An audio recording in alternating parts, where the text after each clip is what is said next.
Si Emil. Hindi ko alam kung anong word ang kailangan kong sabihin para i-describe siya bilang isang kaibigan, isang tao. Kasi para sa akin, wala naman akong maisip na tamang word para sa akin. Mabait yan, matulungin, lagi kang alalahanin. Mataba! Mataba kasi yan eh. Feeling malaking katawan. Yun lang.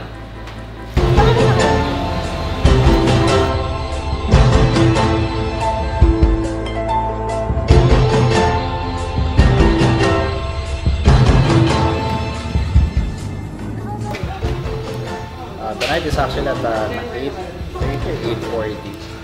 and we'll surprise her later on pagdating niya. Hindi pa niya alam na nandito kami. Alam niya, papunta pa lang ako. So, tinatanong na nga niya kung nasan ako ngayon. So, yun, we'll surprise her parang birthday party. Then later on, yung pinaka-proposal ko, probably at around 11:30 mamaya. So, let's have some fun and hopefully pumayag din siya.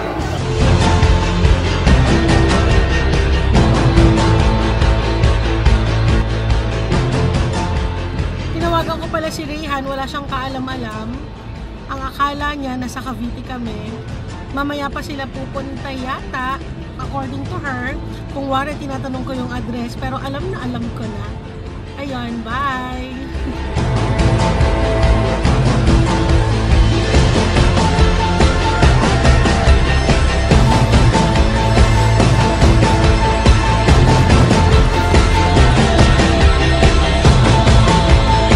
Actually, 2 weeks ago, nagulat ako, tumawag si Emil. Hello, Jaline. Oh, Emil, napatawag ka. Magpropose sana kay Rayhan. Biro mo, ganun lang, magpropose. Gumawa talaga ako ng banner na, syempre may nakasulat na, will you marry me? Pero, dahil kakampi mo nga ako, actually, will you marry me? Pero ginawan ko rin siya ng 2 sagot. At least hindi ka naman ma-pressure na yes lang ang sagot mo, no? So talagang ginawan ko yan. May yes at saka. On our way to Tagaytay! Yeah!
Excited, no? Sino ba namang hindi may excite? Si Rayhan very clueless. Ang akala niya, birthday niya lang, na konting salo-salo lang. And for sure, masusurprise siya.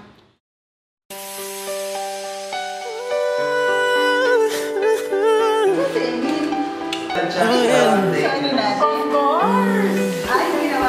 105 is the number that comes to my head when I think of all the years I wanna be with you.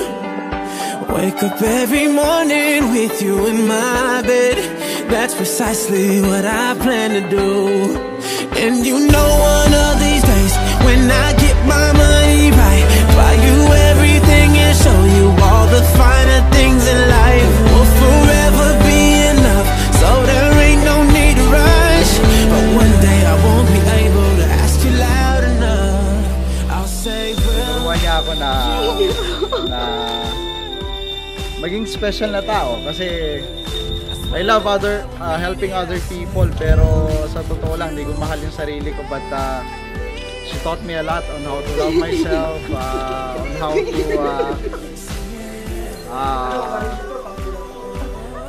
how to make other people special. So, siya yung nagpakita sa akin ng ganon na pagmamahal na hindi ko inaasahan. Also,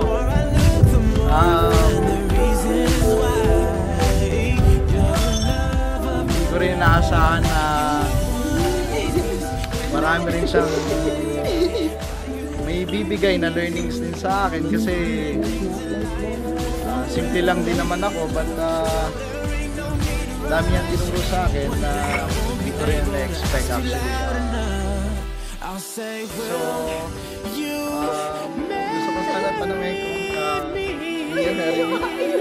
I swear that I will mean it. I say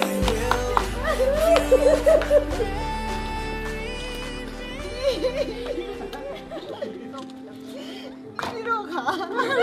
Pero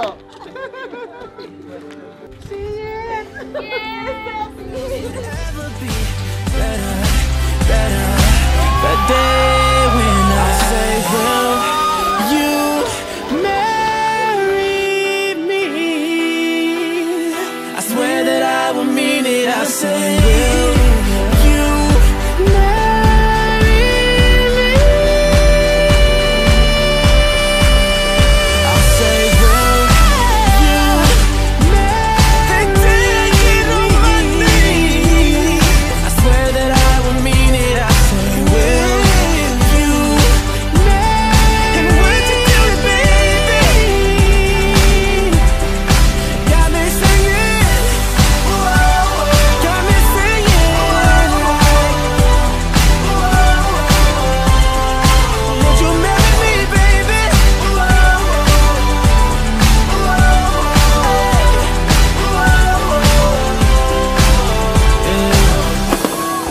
105 is the number that comes to my head when I think of all the years I wanna be with you.